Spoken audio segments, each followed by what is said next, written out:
Live from Fort Bragg's backyard, this is the show that put the 110 Nation on the map. There is only one nation, the 110 Nation. And you're listening to the 110 Nation Sports Show. Covering each and every sport across the board.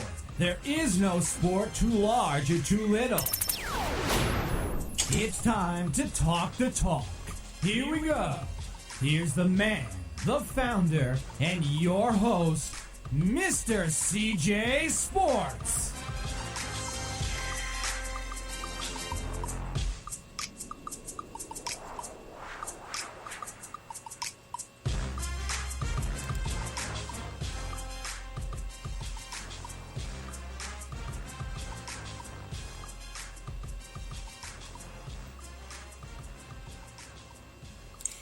I want to welcome everybody to the 110 Nation Sports Show. I am your host, Mr. CJ Sports. You can follow me at CJ Sports 1. You can follow the 110 Nation at 1. God, is it Monday already? God, it is hard to believe that the weekend has passed and now we are back to being on the air, back to the day-to-day life, back to being off. Yes, dreading Mondays. I am looking forward to Mondays. I get most of my hours on the weekend. I would say about 20 of my Saturday and Sunday. So, and it is not so much that it will me. More the fact that Saturday and Sundays I got to be in at 5 a.m. in the morning, and I am not a morning person. Hosting a show until 11 o'clock at night, and then having to download it onto the other platforms and getting a copy over to I-95. And any conversations that's held with any of the staff, hour wind down, spend time with Shorty. You're at 1, 2 o'clock in the morning most Friday, Saturday nights, going into Saturday, Sunday mornings. So, and then I get home at 4 o'clock, and then the kids, and so obviously you're not napping, because if you know the kids, Shorty's kids, you can't nap with them being awake, because they will tear everything up and get into everything. So anyway, Monday is here. Glad to be sitting here. Glad to work week 2 of the best of 2015. I tell you what, 2015 wrapping up. And I do want to apologize. We were supposed to be on the air Friday for Christmas, but family time kind of took a precedence over that. And I decided that I wasn't going to do the show as we got closer to the time. So I apologize to anybody out there that was expecting to catch the 110 Nation Sports Show. Apologize to the I-95 Network as they were expecting a episode for to be run on Saturday. Just family time and being Christmas, and I just felt that it was best to have that time to spend with everybody. But 2015 wrapping up to be a really good year for us. Started off kind of rough after 2014 up until about November, almost December last year. We had a phenomenal year going. Then the fact that unemployment, I hadn't been unemployed for 4 months, and then I got a job in the middle of November. Trying to play catch up, then the foreclosure, then the move, then also the technical difficulties and the viruses. It made the beginning of 2015 be really rough. And as a matter of fact, we didn't get back on the air until June. We left the air about late November, early December last year, and we were out of commission until June. And to take that and go from there to where we are now, to overcome the odds, to not only go from not being on the air at all and to losing our domain, to us gathering another domain, bringing on an excellent writer, wrote another piece today. Make sure you guys go over to www.the110nationsports.com. Especially, and a lot of it had to do with a lot of things I've said on the show, which was ironic, about All-Stars. If you guys watch the All-Star or have your opinion about the Pro Bowl, All-Star games, everything else, check out the latest piece over there on our blog site. But to go from not having nothing to now we're back on the air, but now this 110 Nation Sports Show is on 5 days a week.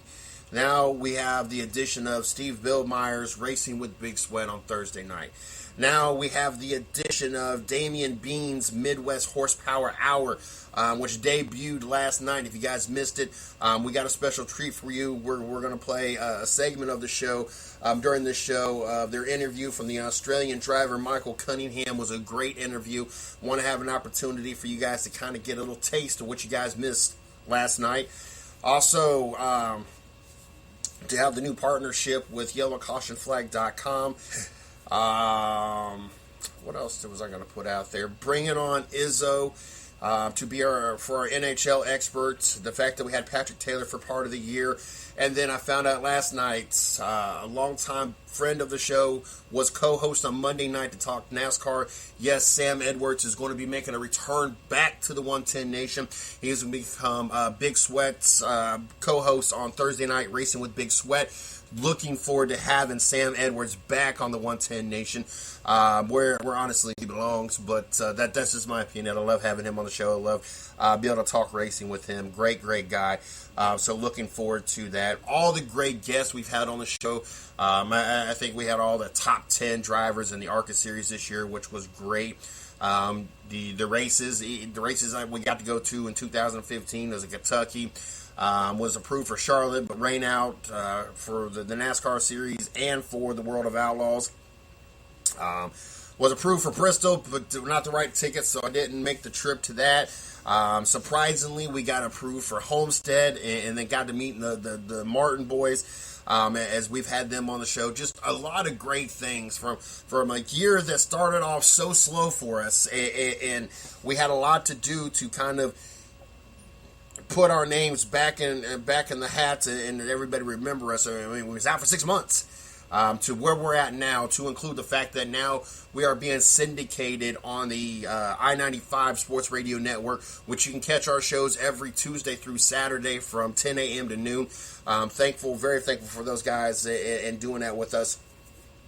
But all the things that have turned around for 2015 truly makes us blessed, especially going into these last 3 or 4 days here at the 110 Nation, and even this last month. And then the fact that we expanded our network. Originally the only thing we was ever on really was the Blog Talk Radio and Spreecast. Well, Spreecast went to a paid plan, and a lot of people couldn't get on it. So a lot of times the only thing you saw was just me anyway, talking to the imaginary voice in the air. So this year we decided, especially with the move and everything else, until I get another computer, which tax time, there's 2 things that we're definitely getting this year. We are adding a second computer into the studio, and then we're getting a professional quality mic, one of those mics that are a few hundred dollars. We're going to add those to our studio here to make things even better for us. But to go from those 2 platforms to going into back on the radio and only going to Block Talk Radio, to know that now we're on iTunes, that we're on SoundCloud, that we're on Spreaker, that we're on Stitcher, that we're on Spreaker. I don't know if I said that. Just on YouTube, just all the different platforms that we're on, to include the I-95, just making it very accessible. And if anybody out there listening to the show knows of any other platforms that we would seriously need to look into, please just let me know, and we'll definitely look into getting on those platforms if anybody knows any out there. But glad to see how 2015 played out for us, and looking forward to talking some sports tonight. We got a lot of NFL action, upsets, what is not really classified as upsets. We got another best of 2015. I'm not going to really say interview, but it is an interview. For those that are Jeff Gordon fans, when I was at Homestead, I had the opportunity to record his last interview as a driver. I was in the media center for the post-race. I was in the media center for most of the race period, but I had the opportunity to be in the media center during the post-race interview with Jeff Gordon, And I want to give those an opportunity that missed it to listen into Jeff Gordon's last interview. Really good interview, really good time there. So we're going to do that. And like I said, we're going to play the Michael Cunningham interview as well from last night's race, just to let you guys get a taste of what you're missing over at the Midwest Horsepower Hour. And then I'm trying to wrap the show up with one more great interview from 2015 if I can get everything to work out. I'm doing things a little bit different and doing it from a different studio tonight, so we're going to see how all this plays out. Make sure that you guys check us out on Twitter. You can follow me at CJ Sports 1. You can follow the 110 Nation at 110 Nation. Also, check us out on Facebook, my fan page, Mr. CJ Sports, the 110 Nation fan page, 110 Nation Sports. Check out our site, www.the110nation.com. Check out our blog site, www.the110nationsports.com, for all the latest going on here at the 110 Nation. Let's go ahead and get things kicked off on and for those that missed last week's show, we're doing the best of 2015. I'm doing some live stuff as I'm live right now. Doing some live, up-to-date, current topics and stuff going on in the news. But at the same time, we are playing back some of the great interviews and the great times of 2015. Just like most of your local talk shows and local radios, they usually wrap up the last 2 weeks of just playing pre-recorded shows from earlier in the year. It's kind of the same thing we're doing, but we're mixing it with live. I don't want everybody just had to listen to stuff that's outdated and everything else and throughout the whole show. I wanted to keep up with current events and keep what's going on in the sporting world, but also reminisce and finish the last 2 weeks up of the year with 2015 great moments, the best of 2015, which we'll be playing all the way through Friday. Monday, we'll be back on the air Monday through Friday, 9 a.m. for the 110 Nation Morning Show. Don't forget the 110 Nation Sports Show every Monday through Friday, every night at 9 p.m. The Racing with Big Sweat, 9 p.m. Thursday. And then also we have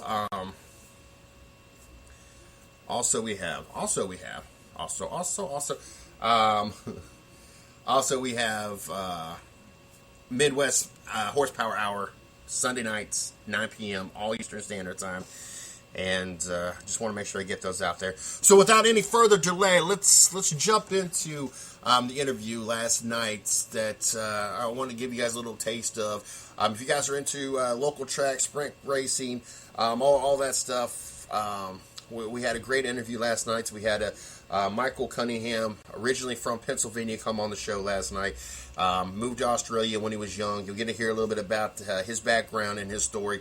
A great interview last night. Great time with these guys. So make you guys check this out. A little bit where we're not racing and head down under to Australia where, hey, they're still doing some left-hand turns down there. Speaking of sprint cars, we got Victoria, Australia driver Michael Cunningham on with us. How you doing, sir? I'm good. How are you today? Oh, I'm foggy, buddy. It's been doing nothing but raining here for about a week, and everything has been flooded, and all the tornadoes and blizzards. This winter's been weird. We're having a really nice spring this winter. Well, that's good. That's good. It's we've got quite the opposite at the moment. It's hot, and we're doing plenty of racing, and we're still getting our wet days. But the weather's definitely a lot better over here than there at the moment. All right, let's talk a little bit. What really struck me as interesting about your story was before I really got doing racing big and I hear a Pennsylvania guy moved to Australia. I figured you moved down there just to race, but that didn't turn out to be the issue. You moved down there to family. Yeah, I was born in Pennsylvania, and my whole family, of course, were American. And there was a flood. We lost jobs, and we lost a job in Australia who had a factory that was looking for workers until things recovered in the States, and basically we never left. But I've spent quite a bit of time in the U.S., in Ohio and Florida, Pennsylvania and California more recently. But I love the U.S., but it's sort of, I've grown up here, so Australia sort of feels home, but I feel just as home in the United States. I could move back there in a heartbeat with no problems at all. Now, have you been fortunate enough to bring your sprint car program to the United States and been able to race here at all? I started racing here in Australia a few years ago, but I have been over to California the last 3 years. I got to know guys like Kyle Hurst and a lot of Californian fellas, the Tyner family, and Yeah, like the last 3 years we've been going over there and racing all around, up and down California, and been having an absolute blast.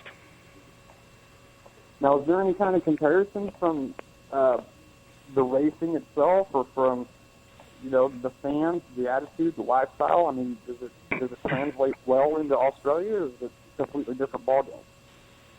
It's definitely a different ball game. Like, I sort of started racing here in Australia, and then when I went to California to race, you guys, we have a lot of rules. We're very regulated over here, and a lot of rules that we have to abide by. And over there, it doesn't seem to be quite as bad. You guys, it might sound bad, but you guys seem to use a lot more common sense than what we do here. So here we have a lot of logbooks.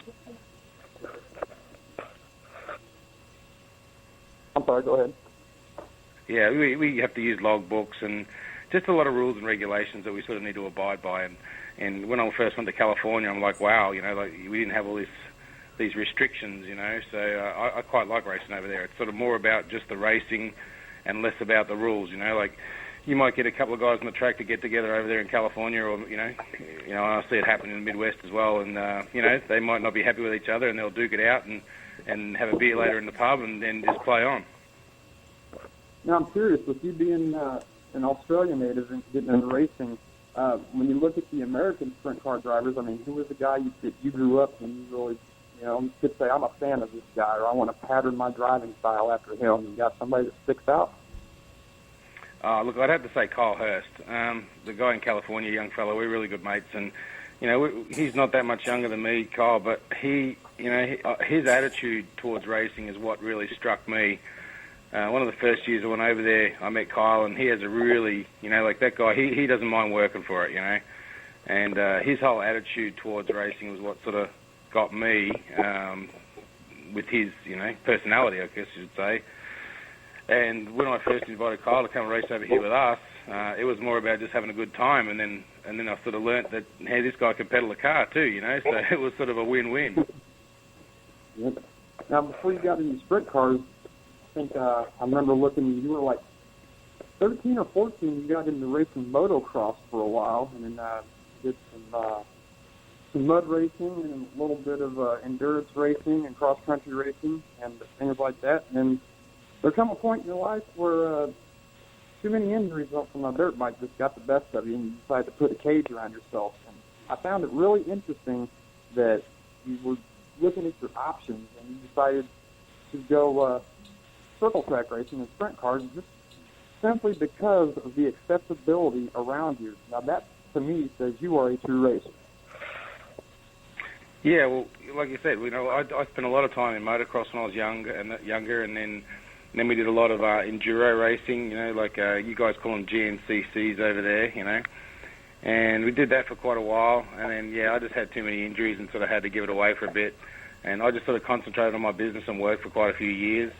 And then when all that was rolling along sort of pretty well, I decided I wanted to go into race, and I was getting just too old and to be racing bikes. So I sort of had a look at all my options. We looked at jet boats and ski boats and race boats and off-road racing and all sorts of things. And after I had a go at a mate's sprint car, he said, "Come and have a go at this," and I went and had to drive the sprint car, and that was it for me. That was the end, and pretty much been addicted to it ever since. Now, kind of tell us what was the mood under the helmet the first time you got in that car with all that stagger and you mashed that accelerator all the way to the firewall and that thing come to life? I mean, were you smiling from ear to ear, or were you a little scared at first? Well, the first time we sort of had one, I bought a second-hand car out of Sydney, and which is about 8 hours from where I live. And I drove all night, went up there and picked it up, and I had no idea how to even start one. And he sort of gave me a rundown on starting it, and I drove 8 hours straight home again. We sort of strapped some timbers to the front of an old four-wheel drive here, and we managed to get that thing going here just out in the field. And once I sort of felt the power and everything of it, that was it. I was done, I've done a lot of pretty cool stuff, I have a pilot's license, I fly airplanes, I've had, Hayabuses and road bikes and all that sort of thing, fast cars, but nothing compares to one of these Open 410 sprint cars. Nothing I've done anyway. Yeah, like they are hands down, in my opinion, the baddest of the bad of any form of race car out there, just simply because of the horsepower to weight ratio. And like Trev and I were talking earlier, those cars are direct drive, so when you match the gas, it'll bury your head in your seat, and those cars just take off. But yeah, you were talking about some things you had done outside of racing. Why don't you tell us a little bit about CRP Engineering and what you guys do there? Yeah, well, there was a company we started, like I say, quite a few years ago, sort of when I finished my dirt bike racing career, and we started off just sort of building go-kart trailers and just some race parts, and mostly for the racing industry, trailers and sort of modifying cars, doing repairs for people. And it just sort of grew, and we ended up getting into sort of the construction game with mainly freeway construction, and it's just sort of year by year, it's just grown and grown and grown. And we take on some pretty large projects now, mainly in infrastructure stuff, on the freeways, doing a lot of bridge rail and big gantry beams and building bridges and that sort of thing. And it keeps me pretty busy, but we also still do the racing stuff. Like, we build quite a few 48-foot race trailers for guys. We sort of started by building one for ourselves a few years ago, and then people liked that one, so we just sort of kept building those, and we're just finishing one off now for a customer that races. He's got Henry Sunrace late models, so we're just finishing one off for those guys, and it's a pretty nice trailer. Each one gets a little bit better each time. Definitely able to make a good life for yourself. It's always good to see people that are able to, start their own deal and be successful at it. Especially when you're a racer, because you got to have deep pockets to do it. But tell me how you become the accredited Australia dealer for ART chassis. Well, basically, one of the first cars that I bought was through a guy called Scotty Males, and he was friends with all those guys in California from ART, and that was the first car that I got off of Scotty that I raced. And I just liked the car, and I had tried a couple others, and I really liked the car. And being a welder, I liked the quality of the car. Like, the welds were really nice. It was really put together nicely compared to some of the others I've seen. So I sort of took a liking to those. But there was, Scotty was bringing a few in, but there was no one sort of really distributing them here in Australia. So I sort of approached the guys at ART and said, hey, listen, I wouldn't mind bringing a few more cars over. And yeah, we just sort of started from there. So we brought a few containers over. I think we did a container the first year, and then we did another container, and then we had odds and sods sort of coming through in packs. And we've sold quite a few of them over here. But unfortunately, they've sort of taken a break from making those at the moment. So yeah, I'm pretty low on stock right now, but I'm hoping they'll fire up again and we can get back into it again. Now, when do you guys are you guys currently racing there now? Are you fixing to start racing, or when do you season officially start down there? We have started. We've been racing for, a good 6 or 8 weeks now. We raced last night down at Simpson. We raced the night before at Avalon. Tonight, we didn't make the trek across to Mount Gambier, but they're racing in Mount Gambier tonight. And the next race I'll do will be in 2 days here in Victoria in Avalon for the World Series. So there's a lot of racing over December and January. Like, this year we've got the Australian title and also the Classic, which I'm sure you know about, all in Warrnambool. And then there's the Prelude race, and yeah, there's a lot of racing in the next few weeks. It sounds like it. Kind of comparison-wise versus Australia to America, I know Seb and I were sitting here talking a little while ago about, how the economy has really taken a hit on a lot of teams here in America. It's down across the board from car count to fans in the stands. Has that really affected you guys down there as well? Yeah, yeah, it definitely has. We see it for sure. How our whole economy sort of in the last 18 months has sort of gone downhill.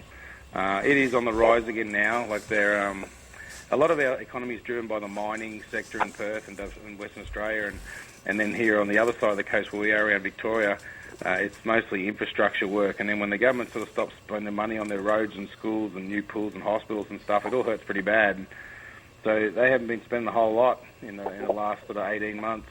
But they're starting to do some pretty big projects now. So everything is on the increase now. And then you see it at the racetracks too. You see a lot more cars at the track as soon as things improve, and then in my area, with the race trailers and stuff, like, you get a lot more inquiries, you start doing more work, and it is all, for a lot of guys, the racing is just a hobby. So, like, work and family sort of first and then racing. So, when there's not a lot of work around, you'll see a lot of guys not showing up to the track. Right. What's kind of give us a comparison as to before the economy really took a spill as to now. What were your car counts like there when, people were actually able to get out and do it versus now? I mean, here, at any of our local tracks, you could go out and see, on an average, 150 to 200 cars every night, where now we're struggling to get 100 some nights at some of the better tracks. I mean, what do you guys' car counts look like down there? Well, it's a little different over here because we're spread out so far. Like our population compared to yours. Like I think you guys have like 30 people for every square kilometre. I would use a kilometre, but and over here we have like 7. So I mean, we're a lot more spread out. So we don't get that many cars to events regularly, weekly basis, but we have a lot of events running. Like an example, last night they were running in Perth, they were running in Brisbane, they were running in Adelaide and Mount Gambier, and then we were racing in Simpson. But each one of those races will get their 50 or 60 or 70 cars, So we still have the numbers, but because Australia's sort of so big and spread out, it's sort of you get more events and then less cars. But I mean, at our classic race and stuff, like we'll get well over 100 cars for our classic. So yeah, we do get the big ones. Alex, what does your schedule look like for this year? I mean, where are you going to be a permanent staple at for people to go see you race? Well, we're definitely going to be doing the Australian title and the Classic in January. Like I say, we're going to do World Series in 2 days. The boys are all racing over at Mount Gambier tonight for World Series Round 2. But we haven't taken the track over because we were sort of fair way away at another place, so we've come home to wash up, and we'll meet those guys in Avalon, which is only about an hour or so from me. But, all over January, like all the major races, everything around sort of Victoria we'll be doing. And that's one of the good things about, and one of the things, the reasons that I chose sprint cars is like we can race every single weekend and then several times a week through January without having to travel too far, And that was one of the reasons I sort of chose to get into it as well, is because, like a lot of the other things you do, you've got to travel a long time to sort of get to the events, where we've got so many tracks here in Victoria where we are, you don't have to travel very far to find a race. What is your favorite track to run down there? In Australia, my favourite track, I've got a couple of favourite tracks. It's usually just the next one, but I think Warrnambool. Warrnambool's one of my favourites. I like the bigger tracks. I like Warrnambool. Moama is a really good track. That's only an hour from me. That's a pretty big, fast track.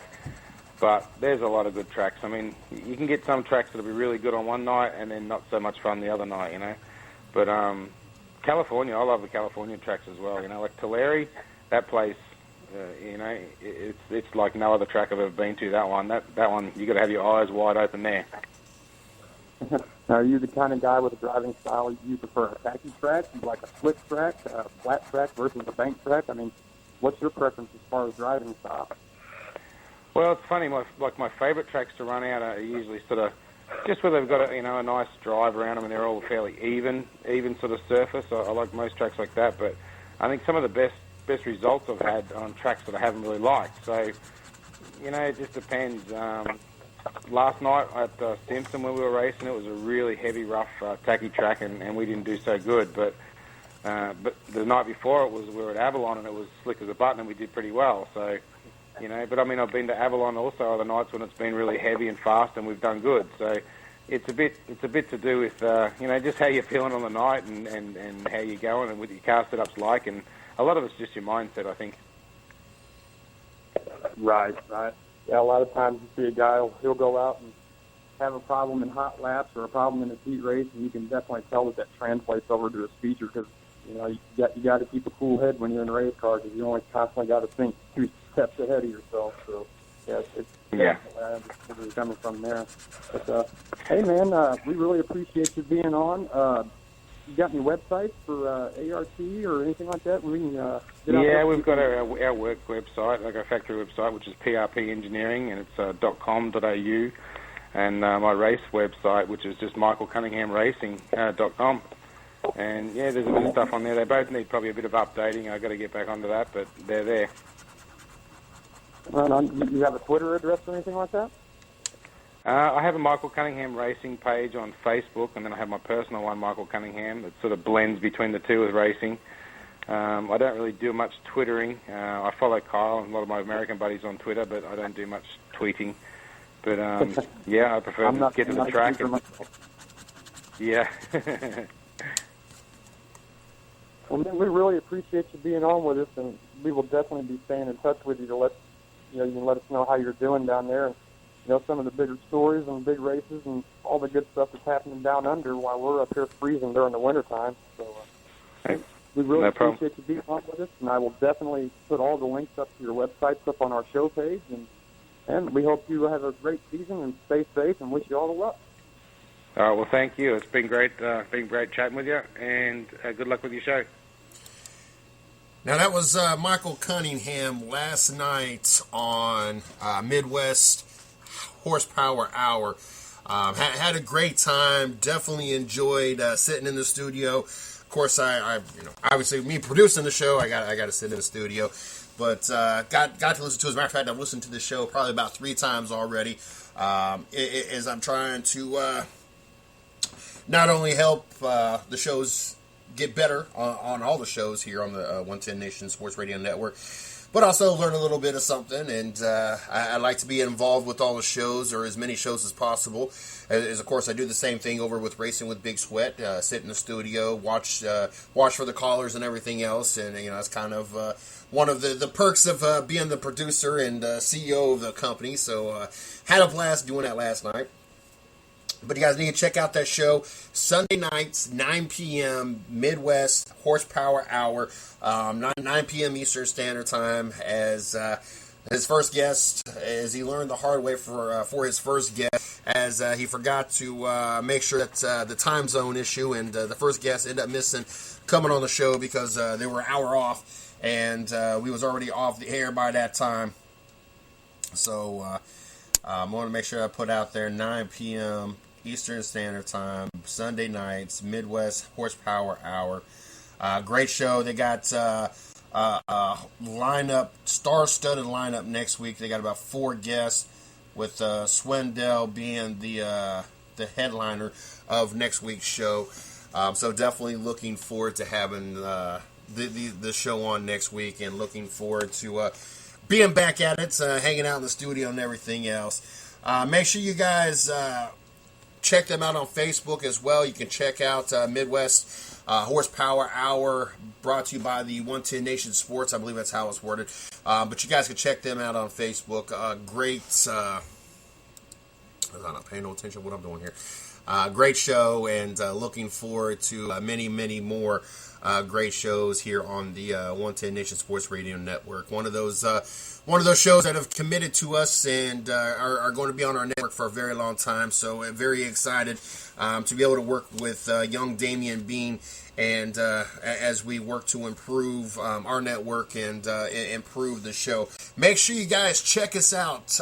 If you're interested, in coming on the 110 Nation Sports Radio, or the 110 Nation Sports Show, make sure you contact Miss Lee. That is Lee_110Nation at yahoo.com. That is LEE _110Nation at yahoo.com.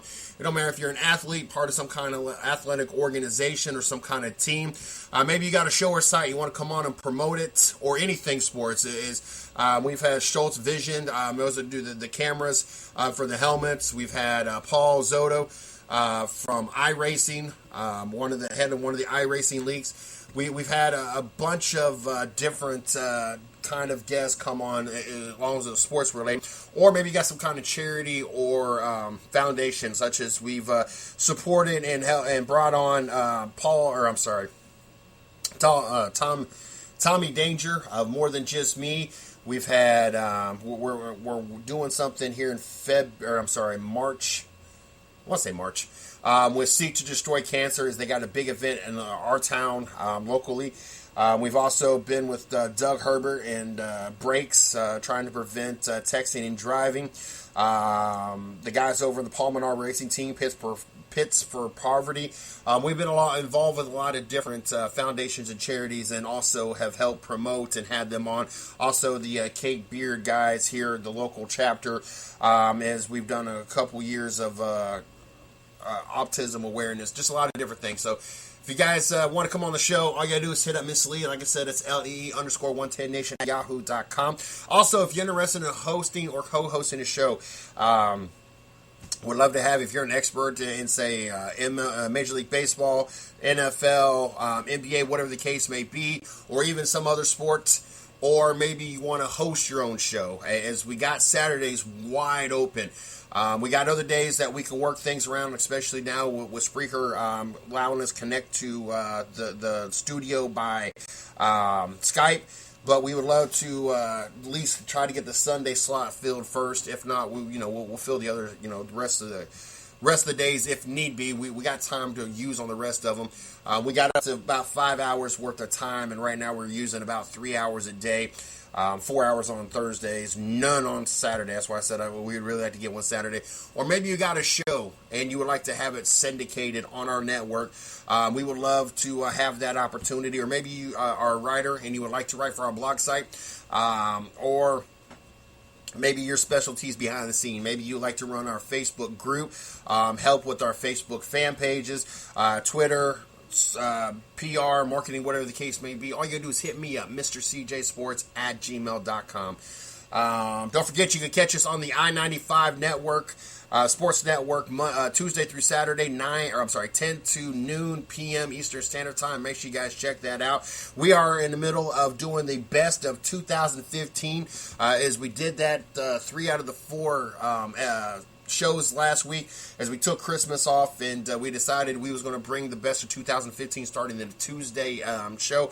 What we're going to do is we're going to continue that this week, as I got my best of 2015 interview. It wasn't necessarily an interview I gave. It's an interview we played back on the 110 Nation Sports Radio Network, and we want to give the Jeff Gordon fans out there an opportunity to hear Gordon's last interview. It's about a 35-minute long interview. You get to hear from many different media outlets. We're sitting in the media center. For the most part, I would say about 90% of it, you can hear everything real clear. There might be a few times that it gets a little low, or maybe a little bit distorted as people moving around, but I would even say more 95%. But it's a real good quality, real good interview. They have fun in it. We had a great time. As a matter of fact, I think it was like 35 minutes. But wanted an opportunity to play that back for you guys, especially any of you guys out there listening that happen to be Jeff Gordon fans. When we come back on the other side of this, we definitely got some NFL to get into, some college football to get into, and some other things that we need to jump into tonight. So prepare, be prepared, as Mr. CJ Sports has got a few things that need to be discussed and talked about, especially, I know, my favorite topic, the nonsense of these bowl games. And all I'm going to talk about, all I'm going to say is the NCAA, you are dropping the ball when you have a 5-7. Yes, fans, let me hear it. 5-7 Minnesota Gopher team playing in a bowl, playing in the quick lane bowl. Why is any team awarded? I'm sorry, but you need to win 75% of the games. You need to have a reason to be rewarded with a bowl game. This garbage of 5-7 teams. Yes, let's hear it.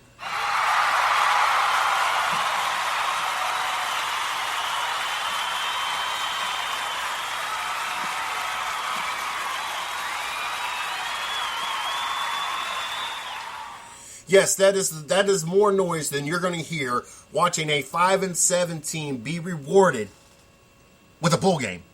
I still don't understand this concept. Let's get to a 16-team playoff bowl game. Let's eliminate some of these teams, such as the 5-7 Minnesota Gophers, that have no business being in a bowl game.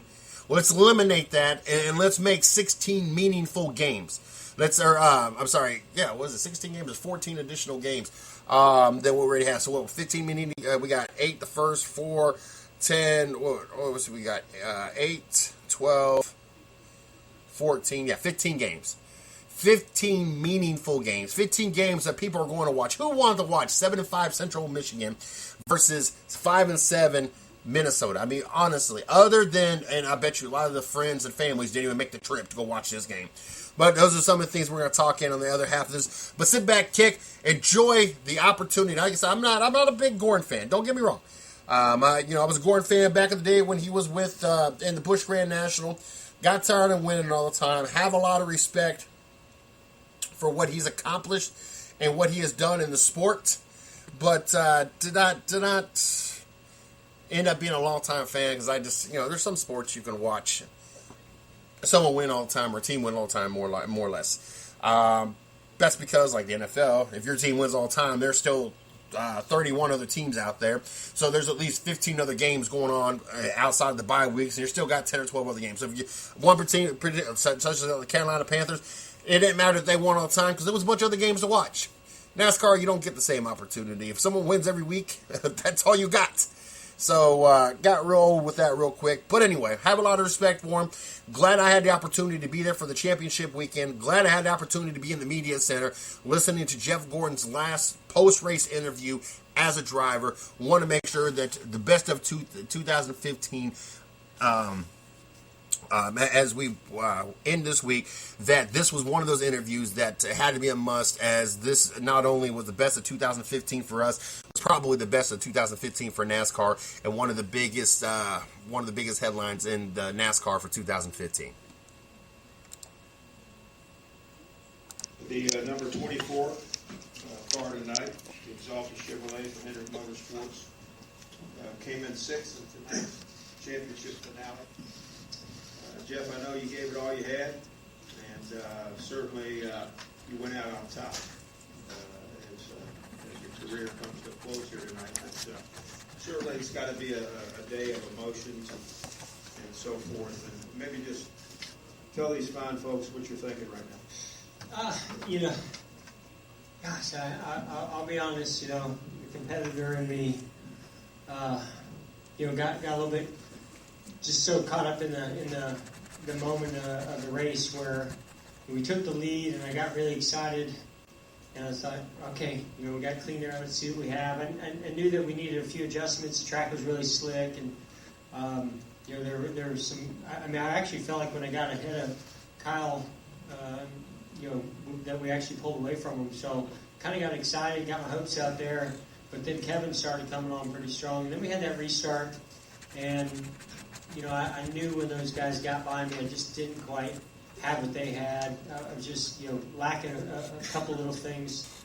And then the sun started going down. It really started changing, and we lost a bunch of positions and just couldn't gain them back. So, right now, there's definitely a part of me that is caught up in that moment that we couldn't make it a little bit better, couldn't keep up with it. But I thought we showed what we're made of and what got us here. We fought really hard, fought back, and we finished sixth. So for that, I'm proud and excited. I mean, nothing could have topped the way my day started. I woke up. I was planning on sleeping in, and I was too excited, so I woke up a little earlier. Pulled up the shades on my bus, and my mom just happened to be walking by, and so that just made my day start so amazing to be able to sit down with her on that day, first thing in the morning, and all the emotions and everything were just able to come out. And then we just had a great conversation. So, and then my stepdad came in, and then a little bit later, that Ingrid and the kids showed up. So it was just perfect. Just a little bit on the race. So, overall, I'm still just extremely proud and excited. Not only the way that we ran this weekend and this year, but just my whole career. And felt so good to see Rick Hendrick. I wanted to give him that race helmet. Design that helmet with the intent of giving it to him. He's so special to me, more than just a car owner driver relationship. And I was so happy to have that moment being out of the car with him. Okay, questions to Jeff Gordon. We'll start with Jim Utter, and we'll go to Holly King. ButterMotorsport.com. Talking to Rick briefly afterwards, he said basically what you did, that he knows the competitiveness in you wanted to win that race more in the championship more than anything.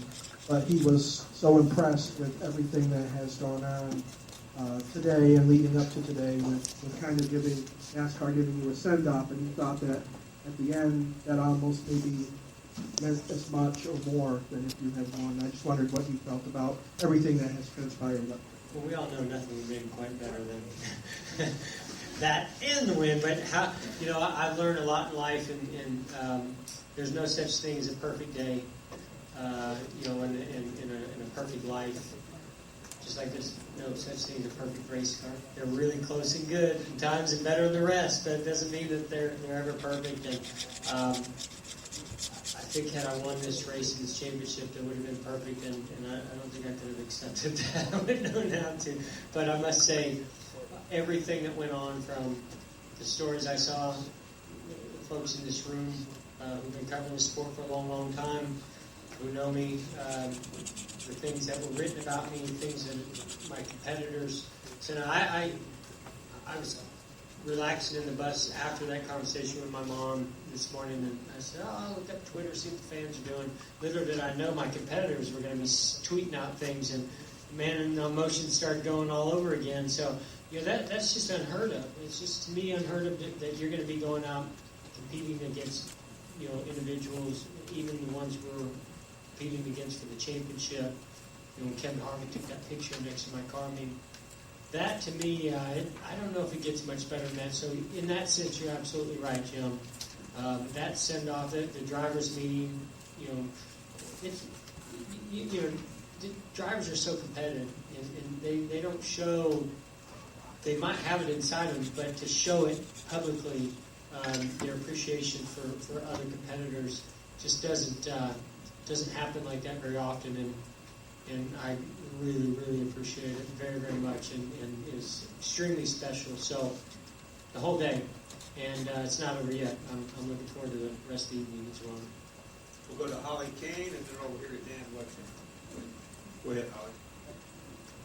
Hey, real quick, there's a guy back here I brought with me.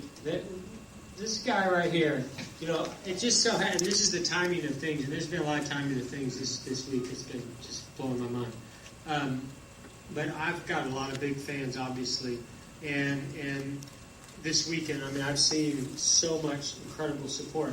But this guy, I've seen this guy for years. This guy's been following me since 1995. Take that backpack off there real quick. You want to talk about commitment and a loyal fan and a nice guy. This guy is awesome. Show it to us. Come on. Give us some love. Now that right there, folks, that's commitment. That is commitment. Well, I just happened to run into him on the way in here. I said, man, and I didn't even mean to show on it. I just wanted him to be here, be part of it, because he's a huge fan, and I appreciate what I saw this weekend. All right, Holly, sorry, go ahead. Would you believe me if I told you that I actually saw him about 5 hours earlier and interviewed him for the story I'm about to write? I'm telling you. I'm that on guy's it. Awesome. I know it. I'm on it. I wanted to ask you, and you touched on this a little bit, but you've been known to be a fairly emotional kind of guy. But I was standing at your car when you got out of the race tonight, and it felt like everyone else was the one that was getting emotional, and you were kind of calming them down and saying, or I don't know if calming them down is the right word, but you were the one kind of placating them and saying, this is all a good thing. Could you talk about what your emotions were? Well, again, I told my mom this when I saw her, and if you'd have been there, you'd have seen a lot of emotions. But I needed to get it out, and I did then, and I think it just kind of helped me keep it all in check. I'm an emotional person, and I show it, but I prefer to do that in private. Just sometimes the moment overwhelms me, and I can't hold it in. When I was there with Rick Hendrick after the race, it definitely, if he'd have kept going with the things he was saying, it was going to get out of control there. But,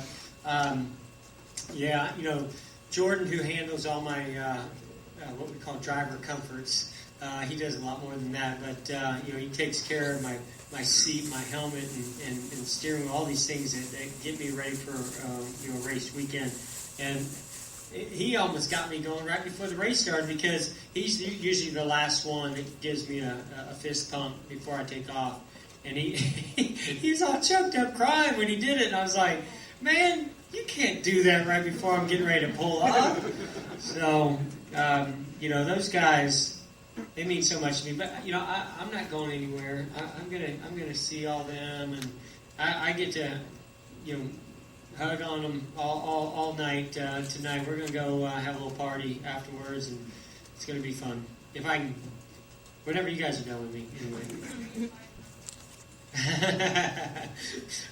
Unfortunately, I got way too many friends here that I'm like, it was supposed to be for 200. Now we got 400 that showed up. I don't know how that happened. What's another couple hundred? Yeah, let's go over here to the far left to Dan. Yeah, Wetzel, Yahoo Sports. Jeff, you just what was your reaction to the fans today from the huge roars during driver introduction to that mob scene as you walk in here with everyone just trying to get hats and the whole thing? Yeah, what did that mean to you, and how did you balance, like, you were signing things and people were crying because you gave them a signature right at the end? That whole emotion from all of them. Yeah, to me, the moment that really struck me, if you guys were in the garage, I know there's a lot of photographers there at the time, but when I got in the car for the final practice, just happened. I mean, there was just a lot of people there, and it was, I started signing autographs as I was going to the car like I normally do, but it just kept growing and growing and growing and growing and growing. And the way the infield suites are over the garage area here, there are people up there, and all of a sudden they just start chanting my name, and it was just a surreal moment. I had friends that were on the outside looking in, and even they were commenting on it. There were team members and just different people that were in the garage area that made comments to me, and that one really seemed to hit me the most over the whole weekend.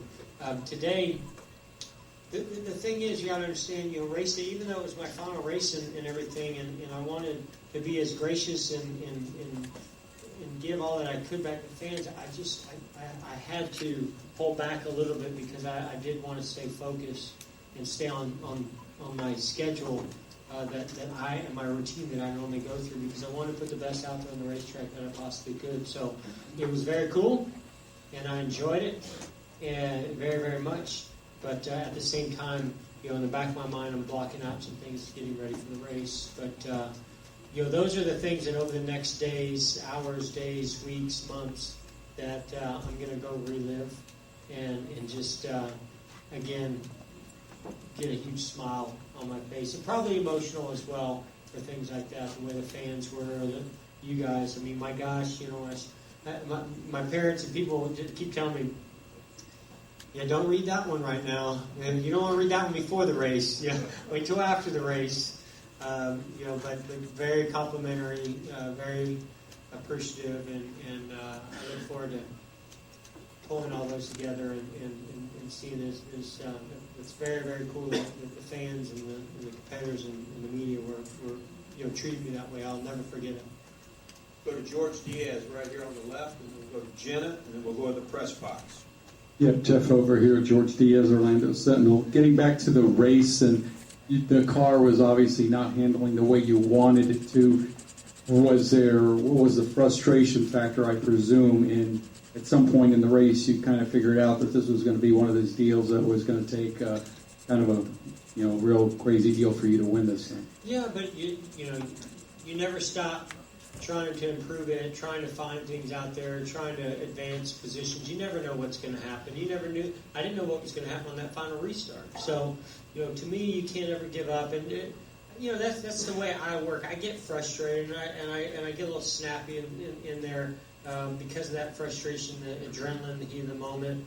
But luckily, I've had people work with me that understand, what goes through my mind in there. And just and Alan was incredibly amazing this whole weekend, this whole year. Even though we had our moments, the way that he's handled this team, I think those guys are really destined to do some great things in the future, and I'm excited for them. Today, we kind of lost the handle. I mean, the track was. I just really had a tough time getting the balance, getting a hold of the track. I was tight getting in, and every time we tried freeing it up, I started getting real loose off. My car would be good for 2 laps, and then it would really go kind of haywire, and cars would start sort of attacking me. And then if I could run about 3 or 4 or 5 more laps, then I'd actually start pulling away again. So, that's frustrating, and that was a struggle. But we fought through it, finished 6th, and I'm happy the way it ended. I am. I was happy to have a restart where I made spots up on the restart, That's something I can be proud of, as well as all the other things I'm proud of. Go to Jenna, and then we'll go up to the press box. Go ahead, Jenna. After AP, I'm going to ask Mark Long's question first. So I'm not technically asking two questions. Fine. You've gotten a lot of gifts this year. You gave one to all the drivers today. I guess it was a ring box or something. You can use it however you want. I mean, the dividers come out, but the way the dividers are in there, I guess they can take it as a ring box, which I think is kind of meaningful to for this sport, the rings that we collect. What led you to pick that? Well, shoot, man, I don't have it, Edwards. Yeah, I had it with me all day today. The money clip that Richard Petty gave me, in '92, and so I don't know why I held on to that thing, but I just did. I mean, forever I just have had this thing, and I've always held on to it. It's always been special to me. And so I wanted to do something for all the drivers, that I was racing against today. And I basically used his I said thanks for the memories, just like he did, because I thought of all these things. What can I say? And I was like, no, he nailed it. So I put that on there, and I also put the starting position on there. So everybody, there was a number where everybody started. Of course, Keselowski didn't get it. I don't know. He didn't understand what that number was for. But the box, I mean, it's a cool carbon fiber, beautiful box, and I just wanted everybody to have something as an appreciation from me to them of what they meant to me racing against them over all the years, and it seemed like they appreciated it. Well, we planned it in advance. They were actually stuck in customs up until Thursday, which was frightening. But no, I had my dad, my stepdad. He went and presented it. He told me he saw in person about 32 of the 43 drivers. And my question is, Kyle Busch started his career at Hendrick Motorsports with you. You knew him as raw and temperamental and all the things. Did you ever, as talented as he was, did you ever think that he could grow up enough to win? Oh, absolutely. Yeah, absolutely. I mean, I don't know if grow up enough is the right term. His talent is so strong, and that team really found some things this year. But I will say that what he went through this year, I see a changed Kyle. And I don't know what it is. I've never talked to him and got into details about it. But when he came back, not only was he driven and just inspired by it, but you can tell he was racing smarter, with more patience, being more deliberate. I think he just, between having a baby, the thing that happened to him at Daytona, the time with his wife, and other things, maybe Joe kids, I don't know, family, friends. I think that time he had a lot of time to think about a lot of things, and I don't know what he did, but he came out of it even better than he was before, and I think he showed it right away when he came back that there's a pretty good chance he was destined to win this championship. Let's go to the press box. Go ahead. Jeff, this is Thomas Buck from the Fayetteville Observer. In your decision leading up to retire and the way this whole season played out for you, in fact, you fought back today, how important was it to you to go out competitive and go out swinging rather than, a guy that people maybe kind of snicker behind his back that his skills had diminished or something? Extremely important to me. I made the decision for a lot of reasons. I don't want to go into all that, but the timing of it, I knew that I still have a team and the ability to be competitive out there. And I think last year only helped me make the decision because we had such a great year. It only made it easier for me because I knew it was coming. I felt like this is the right time. A lot of things added up to make it the right time. And I was just proud of what I did last year. To me, last year was a great year that I could have walked away from the sport and it was like, I feel like I went out pretty much on top. So this year was disappointing in so many ways for a good portion of the season because I thought we had the ability to run like we did last year. I didn't think that our competition would catch up as much as they did, as well as the rule changes with the power and the aero would affect us as much as it did. So that kind of caught me off guard. No, I can't say that I was enjoying the competition halfway through the season, but then I saw a change, and I saw it start to turn a corner, and I started to think, okay, there's still a chance that we can end this season by doing it competitively the way that I want to do it. That doesn't mean I had to win a championship or even compete for a championship, but I wanted to win a race at least, and I wanted to show that I still have what it takes. And I think the chase truly showed that. I'm extremely proud of my driving and our team effort over these last 10 races. I think that's something that is going to stick with me for a very long time, and how I made the announcement and how we approached the season and how we finished it. Come back downstairs with Bob Pock. Bob Hockersey is again kind of a two-part question. Mario Andretti and Lewis Hamilton were around your car. How cool was that? Do you see yourself in their league? In their league? Yeah, I mean nobody's in Mario Andretti league. That's like a whole nother league. I don't think of things like that. I have a lot of respect for other forms of motorsports. I've always been my mom was a Mario Andretti fan. I was a huge fan of Mario, especially because he ran sprint cars and USAC, and then knowing he ran stock cars. I do believe he's the greatest driver of all time. Formula One, all those things that he did. Lewis, I met a couple years ago at the Super Bowl, and he was. I like Formula One. Ever since I drove the Formula One car, I just have always been even more fond of that sport, and I follow it. I don't want to say religiously, but if you ask me what sport you watch the most besides NASCAR, I'd say Formula One, then NFL. And so, I was already a fan of his. Then he went and won the championship, and we just stayed in touch.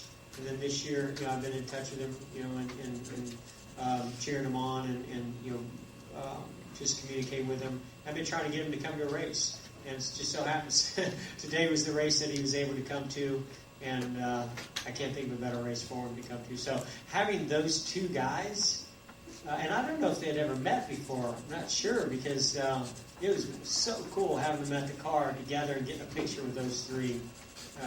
And Lewis was so cool. He was asking a million questions. I mean, he wanted to know everything about the cars, the competition, the tires, the track, everything. My steering wheel. He's a racer, and I love that. And Mario was as cool as can be. Just, man, go do what you know how to do. You got this, man. And that was a great moment. So I don't necessarily say I'm at their league. I just have great respect for them, and I was happy they were here supporting me and being there at the car. To follow up, do you think Kyle Busch could ever be in your league? So could he win 90 races and 4 championships? I mean, yeah, absolutely. I mean, he's more talented than I am. If he keeps racing the way that he did this year, to me, the edge that I always had on Kyle, as talented as he is, as fast as he is that sometimes he never knew where to stop pushing the car to the edge, and especially in a track like this, when you're right up against the wall, taking the right side off. And we saw it even in the Xfinity Series yesterday, and if you can put pressure on him, you can kind of force him, to push it over the edge, because he's capable of pushing it so far.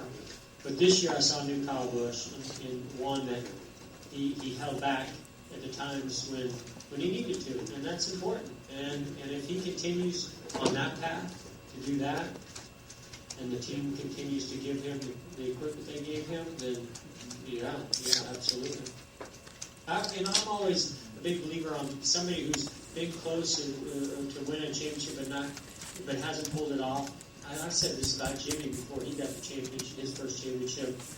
If he ever gets one, watch out. Because once you believe in yourself and you get confidence and you know what it takes to do it, and you're not second guessing what you're doing, and you pull it off, watch out. You can go on a tear, and Jimmy did that, and I think Kyle's another one of those drivers that can do that as well. Well, we're here to Mike Kimber. Raise your hand, Mike. Give him a microphone, and then we'll go over to Brad James right now. Mike Ember, USA Today. You mentioned the money clip the King gave everybody in '92.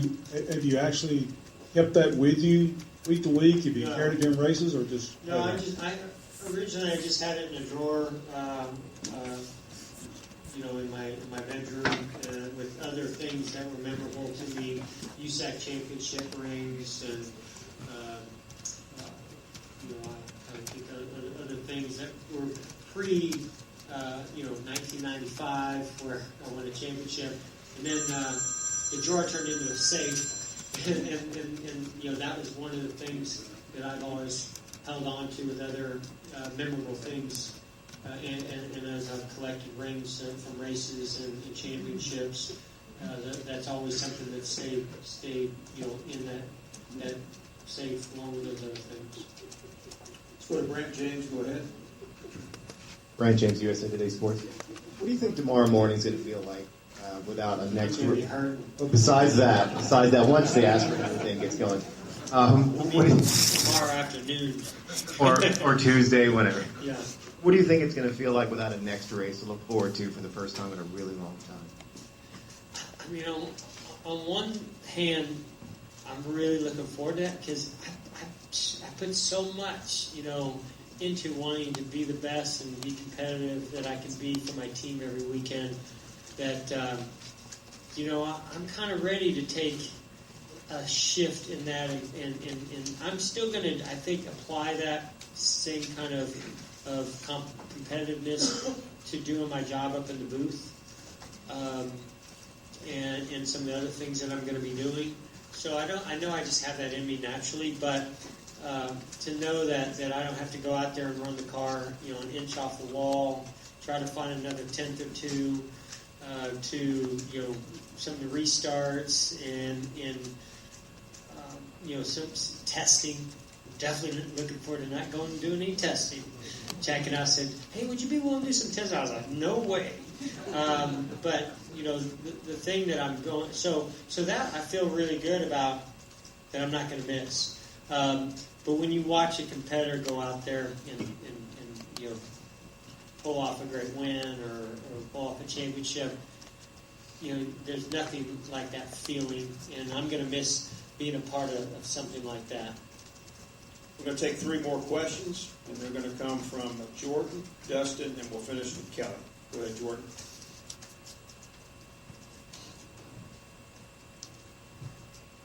Hey, Jeff, Jordan Bianchi, SBNation.com. You didn't win tonight, but seeing everything that went on today, fan support, the support from the drivers, you kind of mentioned that a little bit. Did you take some bigger feeling out of this than maybe just a championship?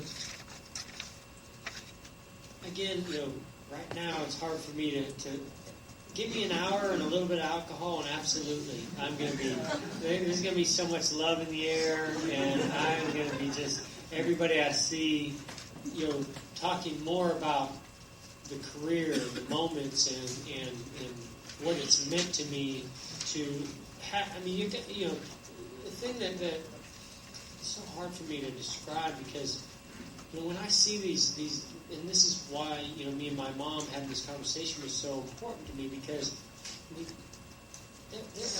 we talked about something. I have no idea. There was a TV station that came and filmed our quarter midget race, and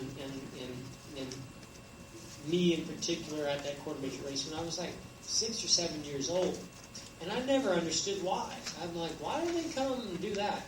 Well, I found out I was on the cover of this kids magazine with my quarter midget, and this is the genius of my stepdad. He thinks about stuff like this, and I don't know how that all came about, but somebody in San Francisco saw that magazine. They wanted to do a story because they needed content, and they decided to come follow some kids at a quarter midget track and said, we're going to put the main focus on this young kid, Jeff, who's doing well and winning races there. To come from that all the way to this and have these experiences, it blows my mind. It blows my mind. So, yes, when I start getting into that and thinking of that, there's no doubt that just being here, a part of this day, wrapping up this amazing career, there's no doubt in my mind that it didn't take the championship for me to come out of here feeling like I'm on top of the world. And I am. I just can't help the competitor in me still is cutting into that slightly right now. But I'll loosen up. I'll be fine a little bit later. Two more questions. Dustin and then Kelly. Dustin Long, NBC Sports. What does a boy talk to his mother about on the morning of one of his momentous days? Oh, Dustin. You're a bad man.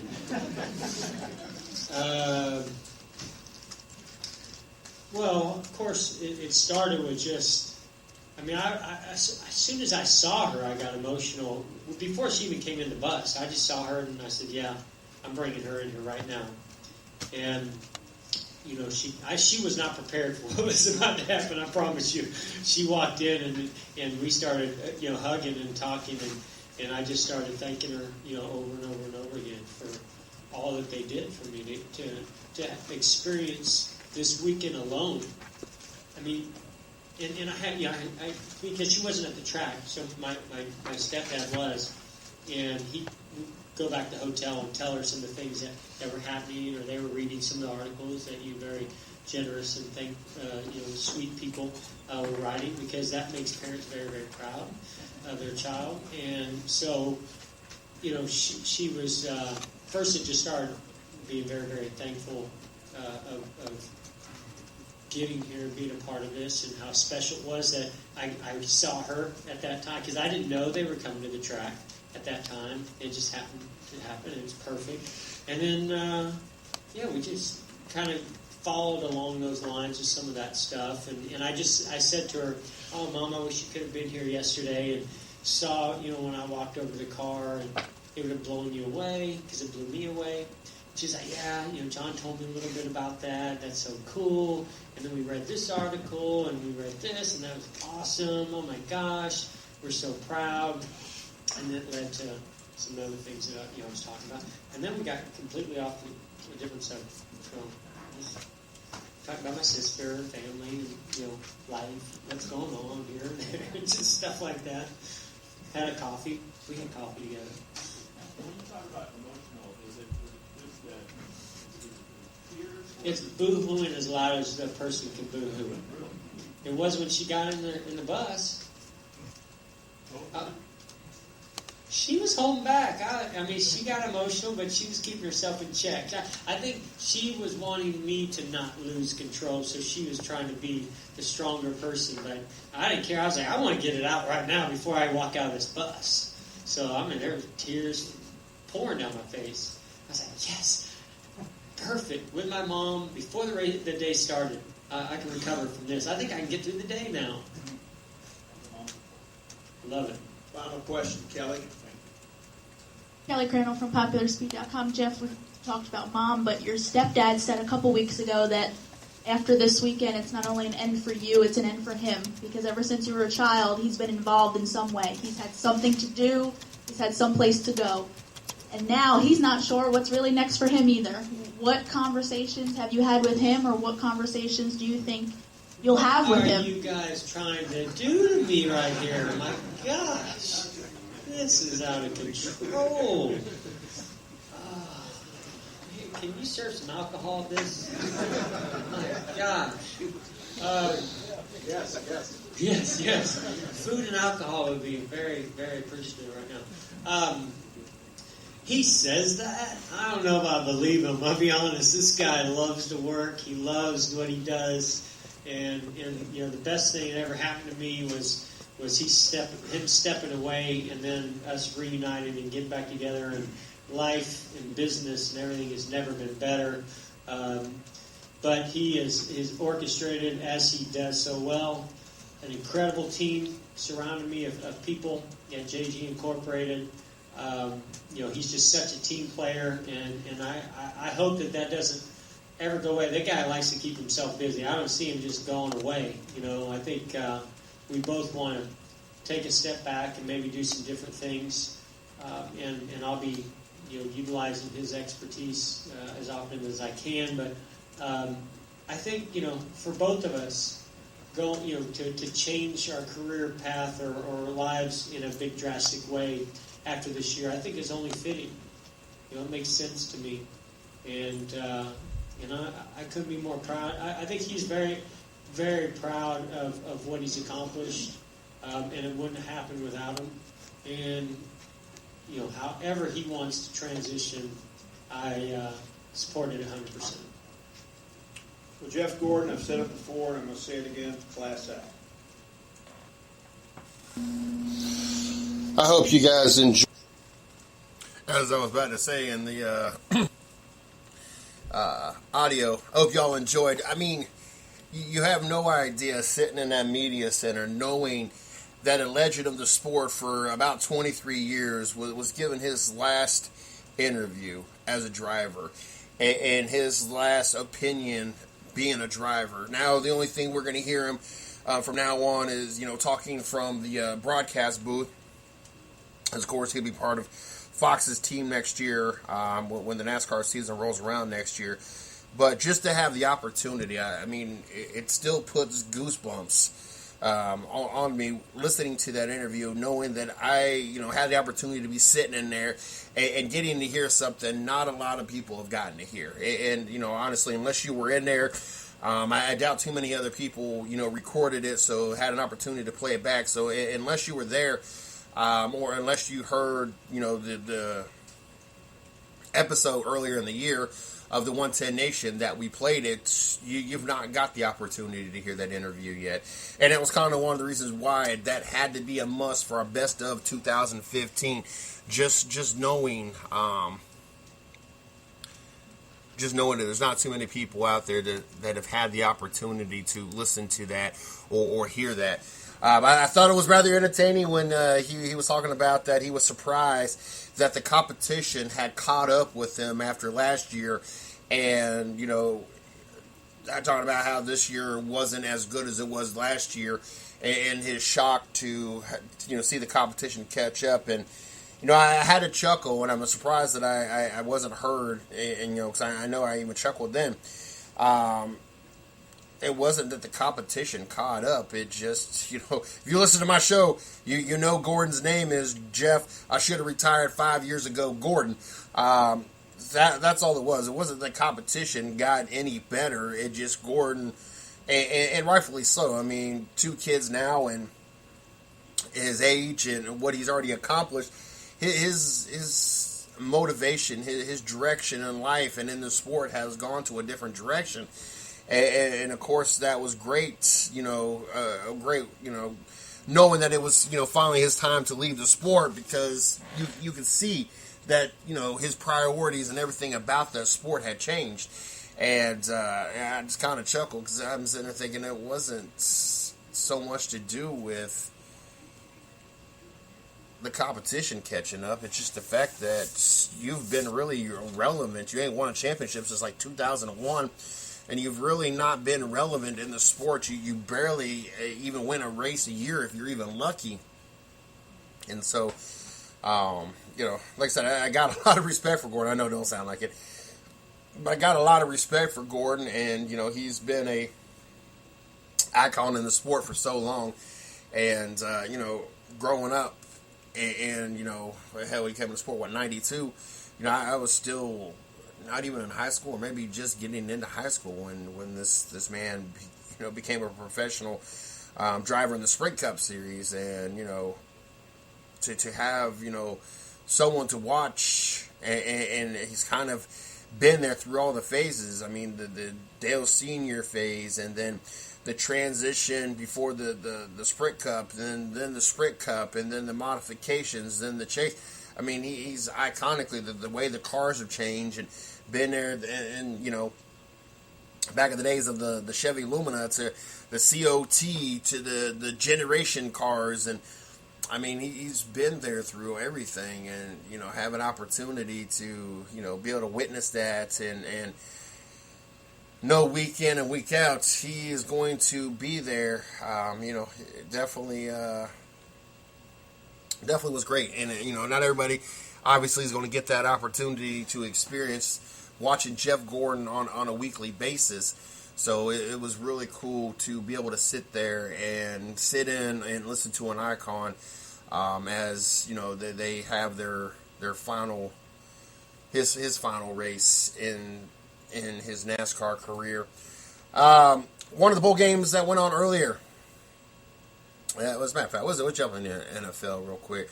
We'll talk about the two bowl games that went on, the Minnesota and Central Michigan game, and the Navy and Pitt game. And the Navy Pitt game is not so much, the fact that they won, Navy won, but one of the records that was accomplished. But NFL, a lot of interesting games this weekend. I tell you what. Kind of surprised by some of these games. We talked about the Thursday night game. No, we didn't talk about Thursday night games. We didn't have a Friday. Oakland started off this week with the win over San Diego in overtime, 23-20. Was a great game.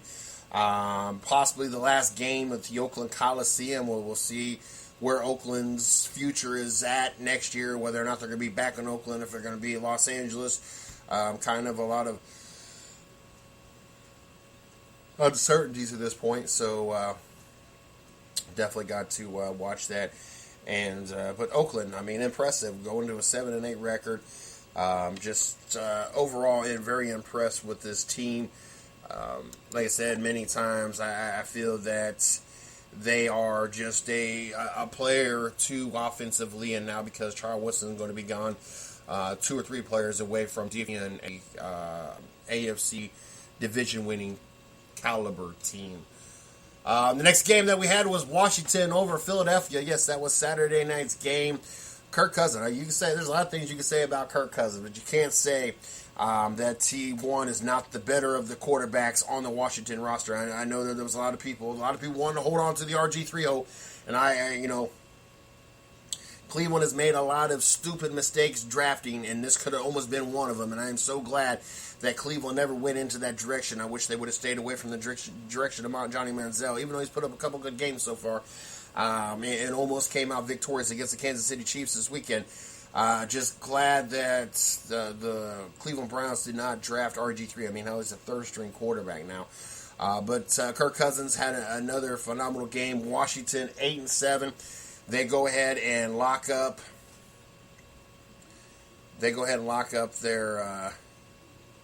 Their division, and are the NFC East champs for 2015. Rather interesting, but it is what it is. It don't take much, other than a New York Giants team that's been up and down all year. A Philadelphia team that can't seem to find their identity or what they want to do, and a Dallas team that has suffered many injuries this year. But Washington wins the division. I put this question out there a few times, and I've talked to a few people and tried to get their opinion, and it's kind of uncertain what everybody feels right now. But you're 8-7. Obviously, at an 8-7 record, there's things that need to be improved. Obviously, nobody has you getting out of the first round. There's a possibility you're going to finish the season 8-8. Who knows? My question that I impose, though, is knowing that you got things to improve on, do you put your starters out there for the game and for the whole game in your Week 17 matchup to work on improving what needs to be improved? Or do you not take that risk, and do you bench your players so there's no possibilities of any of your key starters getting hurt? That is something that the Washington Redskins now, I don't think that they thought that it was going to be something that they would have to worry about, or a decision they'd have to make.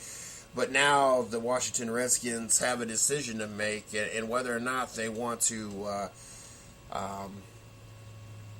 if they want to start their players or take a risk at one of them getting hurt. Winning 4 of their last 5, 3-game win streak. Not very good on the road, 6-2 at home. Obviously, Week 1 is going to be a home game for them. and probably their only home game. And obviously, week 1 of the playoffs, that's going to be key for them.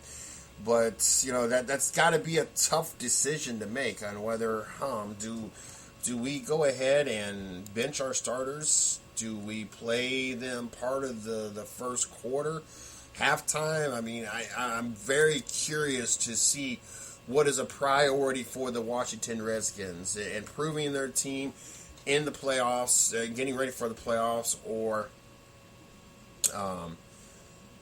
resting them and making sure none of them get hurt. Indianapolis Colts keep their playoff hopes alive with a win over the Miami Dolphins. I picked Miami to win. I honestly thought that the Miami Dolphins would be able to do a little something. Playoff hopes alive, and the fact that 10 things that need to happen. And this is what's great about the last couple weeks. Last couple weeks of the season, when all the scenarios start playing out, and this is what's got to happen. 10 things that need to happen for the Colts to make the playoffs. 1, they need the Broncos to beat the Bengals tonight. 2, they need the Colts got to beat the Titans. 3, the Jaguars got to beat the Texans. 4, the Ravens got to beat the Bengals. 5, the Bills got to beat the Jets. 6, the Falcons got to beat the Saints. 7, the Broncos got to beat the Chargers next week. 8, Dolphins got to beat the Patriots next week. 9, the Steelers got to beat the Browns. And then 10, the Raiders got to beat the Chiefs. A bunch of scenarios that I do not see happening. The Broncos beating the Bengals tonight, yeah, that's a possibility. Colts beating the Titans next week, yes, obviously with their playoff hopes still in stake, they're going to win. Jaguars beating the Texans. Texans knowing that one of the scenarios of them getting bumped out of their division title is of them losing to the Jacksonville Jaguars. I just don't see the Jacksonville Jaguars winning. Ravens beat the Bengals, knowing the Bengals are still shooting for a second or third or fourth seed. Well, not a fourth seed, but a second or third seed. I don't see the Bengals losing to the Ravens, even though the Ravens, led by Ryan Mallett, beat the Pittsburgh Steelers. We'll talk a little bit about that here in a second. I just don't see the Ravens beating the Bengals. Bills over the Jets. Obviously, the Jets want to have a higher seed than the Kansas City Chiefs. I just don't see the Jets laying over for the Buffalo Bills, even though Jets returning to play the Buffalo Bills ought to be an interesting scenario here. And then also the fact that the Jets are still not locked in. The only team locked in right now is the Chiefs. So there's a possibility, that a Jets loss and a Steelers win could flip-flop those. So obviously the Jets are going to play with a purpose. Falcons beat the Saints. Yeah, it's a possibility. I think that'll happen. Broncos beat the Chargers. Yeah, I see that happen. Dolphins beat the Patriots. Nah, no way. Steelers beating the Browns. Yes, and the Raiders beating the Chiefs. Chiefs in the playoffs, but want to keep their fourth seed or fifth seed. I'm sorry. I just don't see them taking a loss at all to the Raiders, even as good as the Raiders have been playing. But those are the scenarios that need to happen for the Indianapolis Colts to make the playoffs. A scenario that I just don't see playing out very favorable for the Indianapolis Colts. Cleveland almost comes back to beat the Kansas City Chiefs. Ran out of time. I'll tell you what, Johnny was not too happy as they were getting down the field, and I want to say they were around the 20 or 30 of Kansas City. Had a completed pass and just did not have enough time to get the ball set, and it gets the ball snapped and at least be able to stop the ball or anything. So didn't play out and. Did play out in the Cleveland's favor. Pittsburgh loses to a Ryan Mallett-led. I find this so funny because the Texans get rid of Ryan Mallett and his partying ways and everything else, and he leads the Baltimore Ravens to beat the Pittsburgh Steelers, and right now has got one of the teams that we feel are one of the most dangerous teams going into the playoffs now on the outside, hoping for help, hoping for a Jets loss, and then we'll be able to beat the Browns next week. And then what also is funny is the Brandon Weeden could not lead the Dallas Cowboys, who has a pretty solid team. You couldn't lead them to the victory or really even close to a victory, but you just led the Houston Texans to a 34-6 win over the Tennessee Titans. I wonder how upset or how pissed off the Dallas Cowboys are at this point, knowing that Brandon Weeden actually showed up to play against, and I understand it's Tennessee, but the Dallas Cowboys also had some weak games and were unable to be victorious. But anyway, Baltimore wins over the Steelers. Got the Steelers on the outside looking in. Houston victorious over Tennessee, keeping their playoff hopes alive, as right now they own that division with a 34-6 win over Tennessee. Detroit almost doubles up the 49ers 32-17. Chicago squeaks one past the Tampa Bay Buccaneers 26-21. Buffalo over Dallas 16-6. Atlanta beats it. A lot of people labeling this as an upset. I can't label a team that is highly overrated and probably had the easiest schedule in the NFL. The at the time 14-0 Carolina Panthers losing. I can't necessarily call that an upset. Just because you have the better record doesn't mean you're necessarily better or that much better than the opponent. It all depends on your schedule.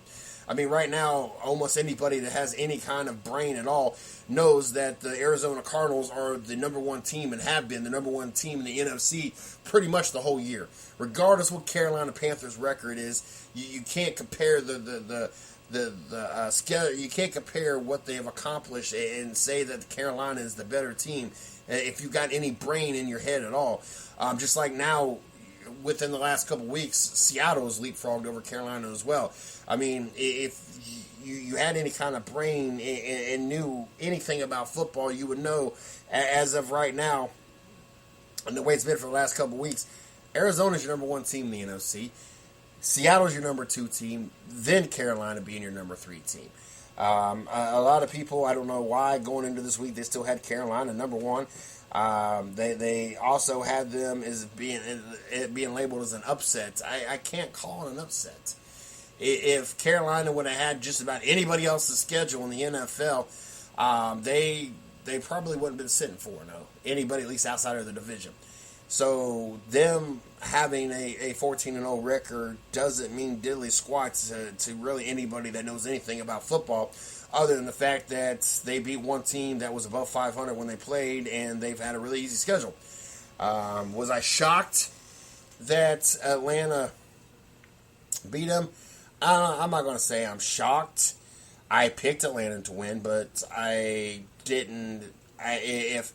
If they would have lost, I wouldn't have been surprised. I honestly thought at this point Carolina would at least go 16-0 for the season, and then their loss would come via the playoffs.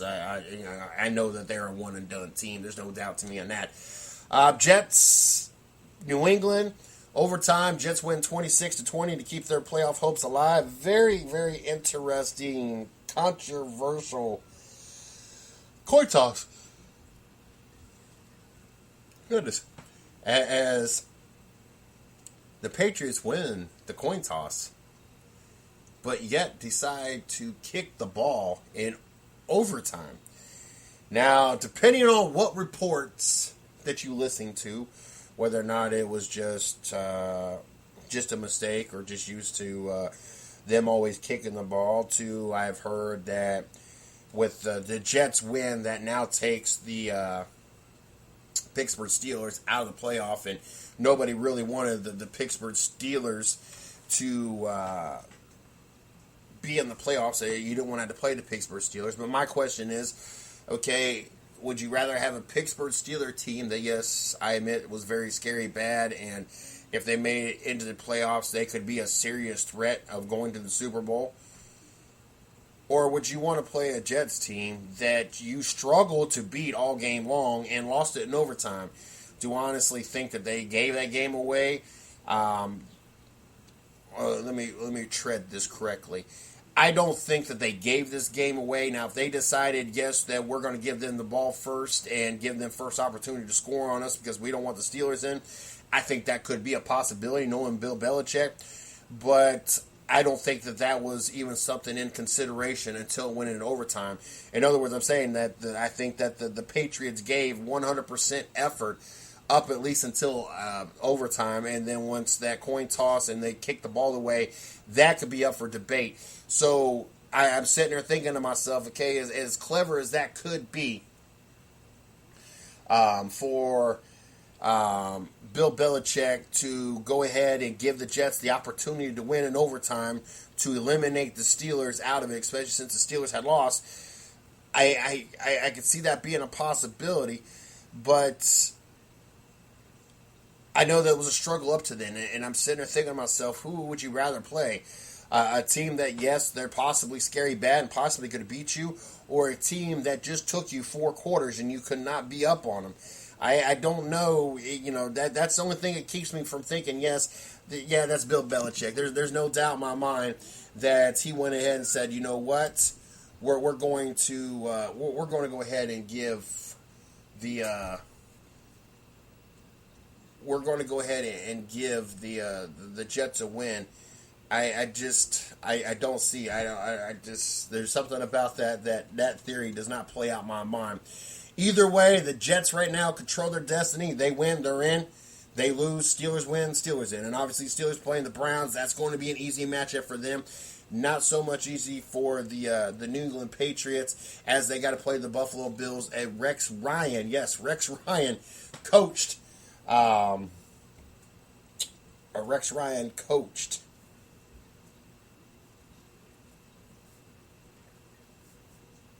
Buffalo Bill team. So, obviously, things could get interesting next weekend. Needless to say. Jacksonville loses to New Orleans. Not a big surprise. Drew Brees, 4 touchdowns, 412 yards. Had another phenomenal afternoon. St. Louis is as tough as Seattle has been, even though they're in the playoffs. Even though they've clinched a playoff spot. Really thought more of them. Even though St. Louis is on a 3-game win streak, can't take nothing away from them.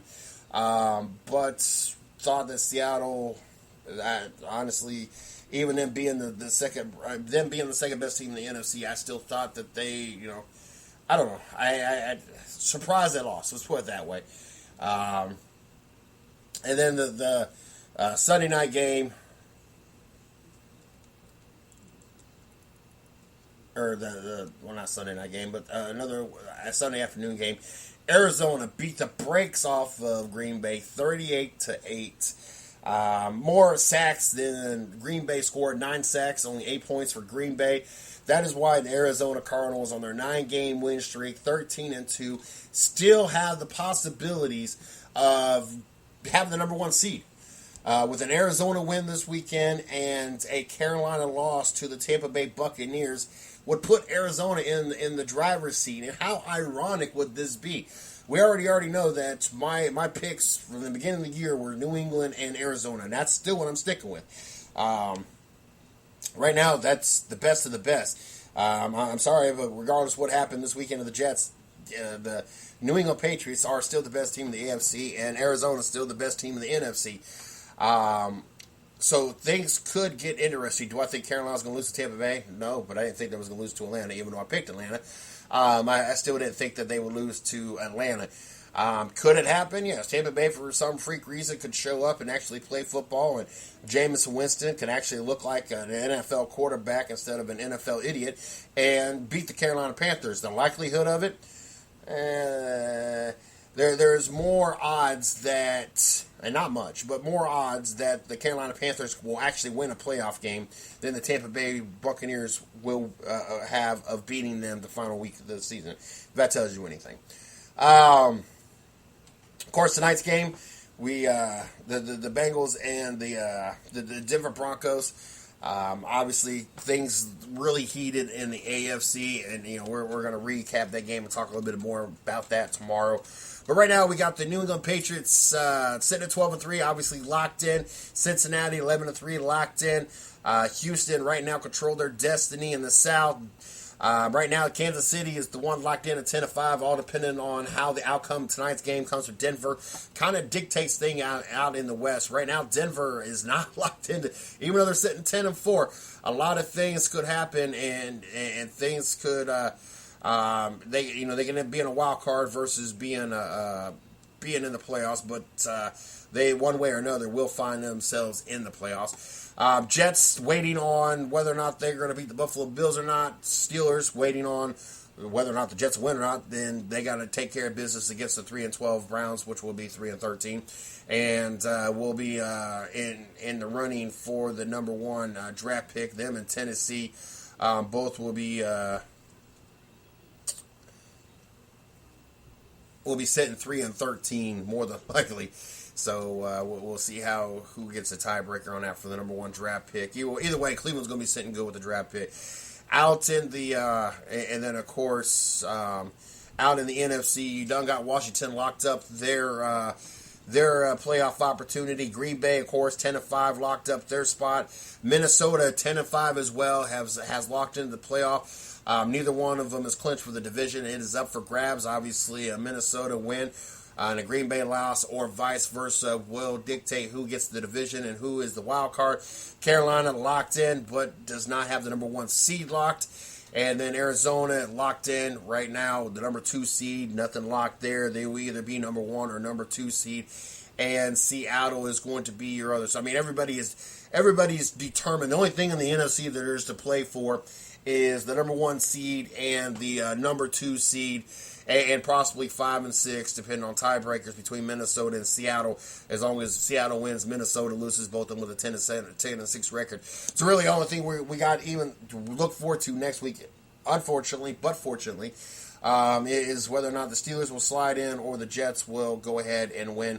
And then, of course, the same thing with the South was whether or not Houston will keep and win the division, or if Indianapolis will win and Houston lose and Indianapolis. There's 2 scenarios. 4 teams still shooting for playoffs in the AFC. NFC just looking for who's going to have home field advantage throughout and who's going to first round bye at this point. It's about the only thing we really have in serious consideration. Earlier tonight, we had 2 bowl games, and I talk about games, just meaningless bowl games, and somebody still dropped the ball on getting this rectified and us having actual games. Johnny Manziel. We got breaking news. Browns could bench Johnny Manziel for Christmas Eve partying video. Will Johnny Manziel ever learn at all?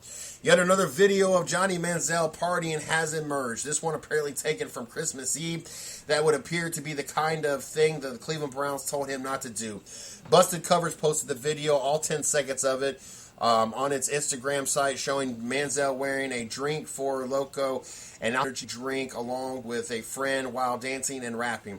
Browns head coach hadn't seen the video when he spoke with the Cleveland area media on Monday, and he said that Manziel could be benched in the 2015 season finale, that the repercussion could be harsh if his quarterback is found to the violation of the agreement with the team. Anytime there's something with our players that casts them potentially in a bad light, whether it's Johnny or any of the other guys, it's certainly a concern. I'm sure I'll see it. I'll have a discussion with him about it. I tell you what, Johnny, why is it really that important? Is it? Is throwing your career away. And, I had this discussion yesterday morning with someone, talking about he was excited about Josh Gordon coming back next year. And first thing I could only think to myself is, unless you get your stuff right, it doesn't matter if Josh Gordon comes back next year or not, because you're not going to be there. I mean, that's the way things are looking right now, that you're not going to be there. But 2, what could be a potentially bad combination? An alcoholic and a pothead, both of them constantly either being suspended or benched for their activities off the field. I just can't imagine why anybody thinks that this is I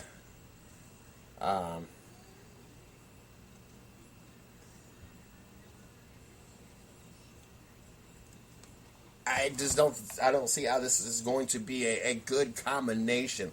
As lethal as these two together could potentially be. I mean, you got to remember, Josh Gordon was the number one receiver, 2 seasons ago? After being suspended for 4 games, only playing 12 games, and was still the number one receiver. What we've seen, what little glimpses of playtime that we've seen out of Johnny Manziel, and know what he can bring, his arm, the mobility, the excitement, with Kevin Benjamin out there. Just the Terrell Pryor, if he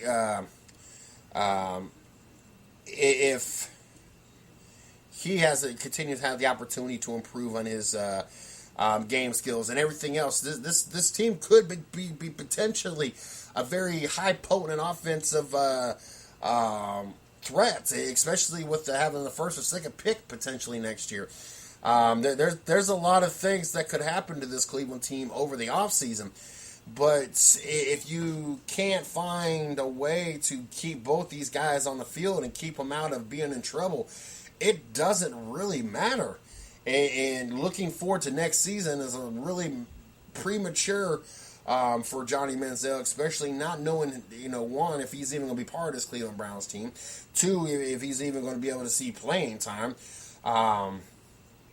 There's a lot of things about Johnny Manziel, and this is why I wish the Cleveland Browns never would have wasted a draft pick. First of all. Second of all, never would have wasted moving up in a draft for a player nobody else would even go there. Manziel. So, Johnny possibly going to hold the clipboard once again.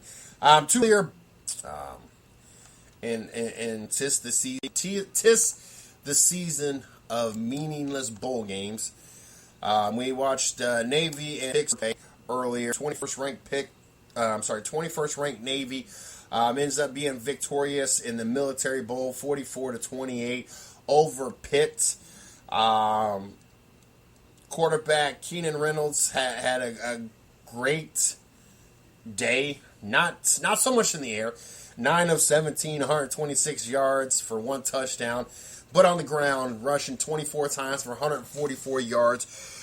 Putting his NCAA career at 4,518 yards, sets most career rushing yards by a quarterback, passing Pat White and Denard Robinson. And to add to it, I mean, wasn't the only guy on the Navy team rushing. Chris Swain, 114 yards. Deshaun Roman, 84 yards. This Navy team.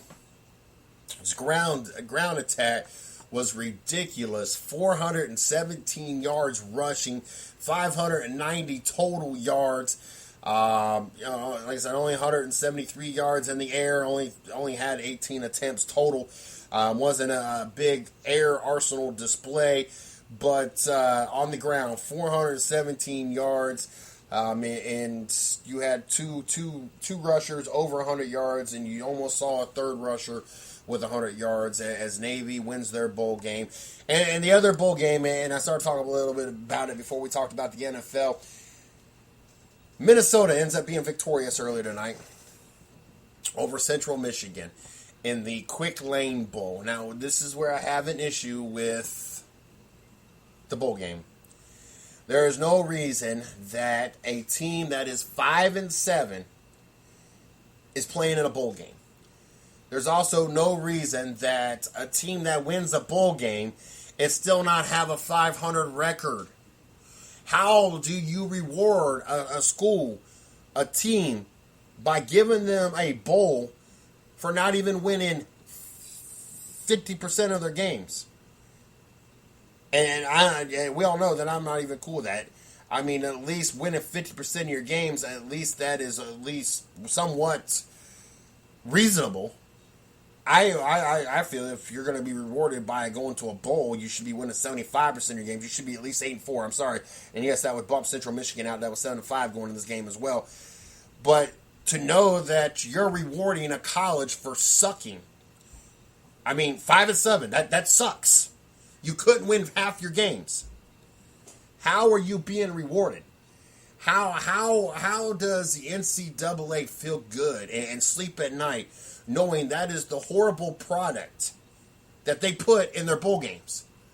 Instead of making a 16-team bowl playoff and give us 15 must-watch bowl games, 8 on week 1, 4 on week 2, that's 12. 2 more on week 3, it gives you 14, and then the national title game, 15 games. Must watch. It'll help eliminate some of these stupid... Then if you have those teams all playing in bowl games, and your attendances are up, your viewers are up, your everything is taken care of, you can eliminate all the non-BS games that nobody cares about. You can implicate that you must win 75% of your games to be in bowl games, because now you're not going to have as many BS bowl games, because right out the gate, 15 bowl games are going to be tied up for a national title run. Quit insulting our intelligence. Quit wasting our time.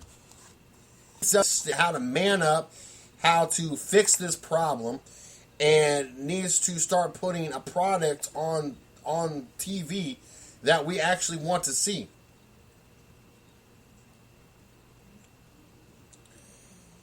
Not just throw any random... I mean, if we're going to allow 5 and 7 teams be in bowl games, we might as well just let it... We might as well go to the participation trophy garbage. I mean, we might as well just let everybody be able to participate in a bowl game. The season obviously does not mean jack garbage. Because if you can allow a 5 and 7 team be in a bowl game, that means records, and regular season means jack. You might as well let a team that runs the table and goes 0-12 into a bowl game. I mean, to me, there's no difference between an 0-12 team and a 5-7 team. Neither one of them are bowl quality teams. I'm sorry, it's just saying. We could talk about the nonsense of bowl games, the nonsense of nobody watching, the nonsense of nobody going to the game. Half the friends and families don't even travel to these. Be labeled as that person that went and watched a 5 and 7 team compete in a bowl game. I mean, who honestly wants to be in that conversation?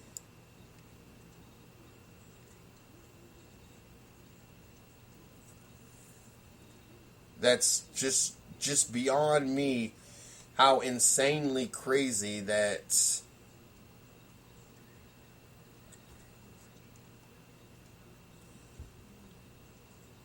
Tom Brady supports Peyton Manning weekend. Peyton Manning was thrown into a conversation about HGH and doping. Of course, you guys know me. I don't really like to jump into giving my opinion or thoughts on something until we start to get more details. And so I'm kind of letting this play out a little bit, trying to get a little bit more details.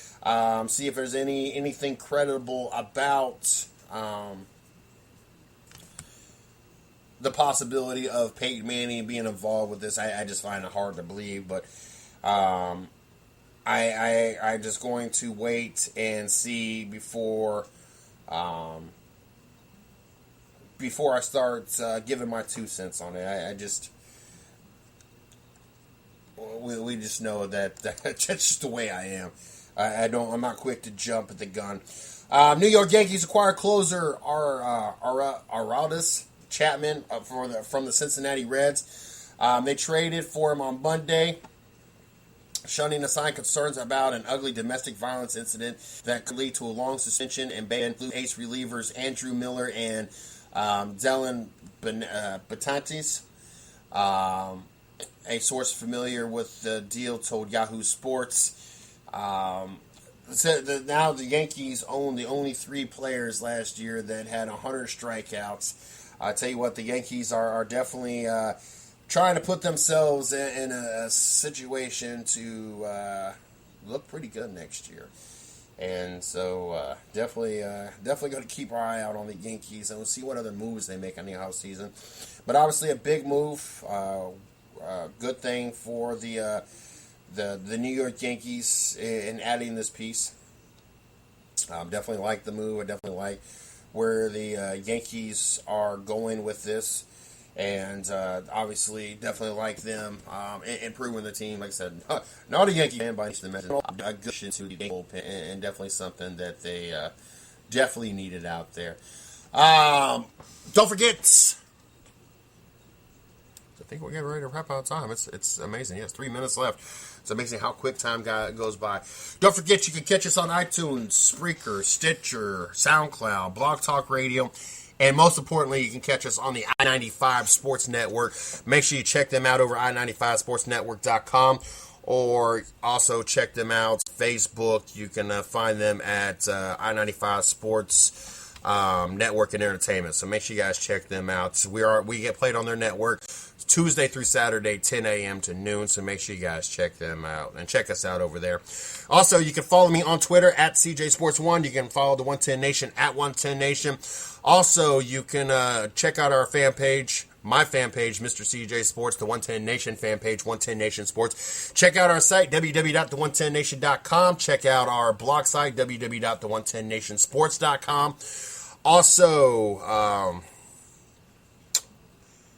shows, don't forget, the 110 Nation Sports Show, Monday through Friday, 9. We kick off at 9 o'clock. Racing with Big Sweat, Thursday nights, kicks off at 9 o'clock. Midwest Horsepower Hour kicks off Sunday nights at 9 o'clock, all p.m., all Eastern. And then we got the 110 Nation Morning Show. Will be coming back on the air 1 week from today. Yes, next Monday morning, 9 a.m., new time, same show. We just saw no sense with all the stuff I got going on so late at night with the shows and everything else. Why kill myself and be up at 8 o'clock in the morning when I can just do it at 9 o'clock as well and be just as effective and as a matter of fact, probably hit more people because more people are up at start at 9 o'clock versus being up at 8 o'clock. So we will be back on the air with the 110 Nation Morning Show, Bright Eye, Bushy Tail, Monday morning, 9 a.m. Don't forget, the rest of this week we will be adding interviews from 2015. Doing our best of the 2015. We also got Izzo joining us tomorrow night, 10:30, to talk NHL. Looking forward to having him back on the show tomorrow night. I think that's about all we got going on that we need to throw out there real quick. I want to thank everybody that has been part of this show for 2015. I want to thank everybody for listening in 2015. 2016 looking to be better. Right now we are 10, 15, 16, 17 hours out of the week, 17 out of the possible 35, looking to improve on that in 2016, looking to bring on more shows, if it be our own staff live or if we just happen to syndicate some shows and bring them on, but looking forward to filling all that up as well. Gotta make sure I thank everybody, and I think we're gonna call it a night tonight. So, without any further delay, you guys have a great night. Back at this tomorrow, and we'll be talking to you guys soon. Thanks for listening to the 110 Nation Sports Show with Mr. CJ Sports. You are a part of the 110 Nation. So be sure to visit the110nation.com for everything related to the show. You can follow CJ on Twitter at 110nation and on Facebook at 110 Nation Sports. Until next time.